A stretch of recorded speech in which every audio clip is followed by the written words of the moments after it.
جدا. هو البرزنتيشن مش عاديه، هو انت هتنبهري ايا كان، هتنبهري.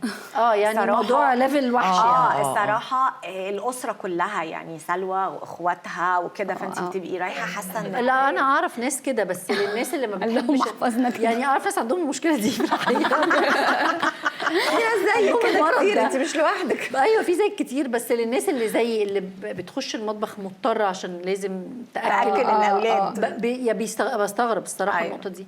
طب يعني انا هقول المي لك- تايم بتاعي اني ما اطبخش يعني يعني انا كده ولسه أبقى كنت مرتاحة. هقول الموضوع ده وعلى استحياء عشان انت قاعده يا بنتي انت عارفه ان انا ابقى شايله هم لو خارجه خروجه حلوه او لو رايحه فرح لو عندي مناسبه الكوكب كله فرحان ان المناسبه دي وانا بقى شايله همها عشان يا هلبس دي النيل اللي هو كده. عشان هقوم ليه البس يا عارفه ان انا جماعة؟ في وقت فراغي بقعد اعمل اوتفيتس، مش ده هنسميها المي تايم. طقم او كده. يعني انا في أنا وقت بعمل فراغي كده. ان انا هعمل احط ده على ده وده فيبقى عندي اوريدي اللبس متوضب لما ابقى خارجه.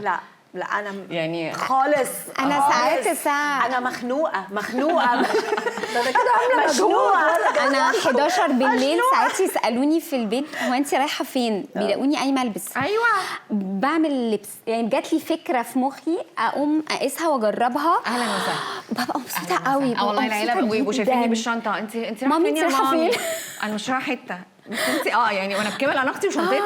أنا كده. وانت مستغربه انهم بيسالوكي رايحه فين ولا انت غراب جدا يعني. غراب جدا ماشيه في البيت شايله شنطتي لابسه كعب بيسالوني رايحه فين. لا انا اهم حاجه راحتي، أنا كده. ابقى مرتاحه. أنا كده. وطبعا انا بترعب من مي لان هي احنا تقريبا بنتقابل كل يوم. انت عندي عندك حالة نفس رعب. مشكلتي على فكره والله العظيم. انا اختي كده برضو يعني حتى تبقى لابسه بقى كوتشي الله لكن هي تحسيها كده ما تلمع كده في نفسها. ليه يا ساره؟ ليه يا مي؟ ما انا حلوه اهو. لا مش حلو كده، لا والله حلو. عارفه بقى لذيذه بقى في الكومنت بتاعي، في انفست كومنتات وقت كتير قوي شايفه الحاجات والديتيلز والحاجات.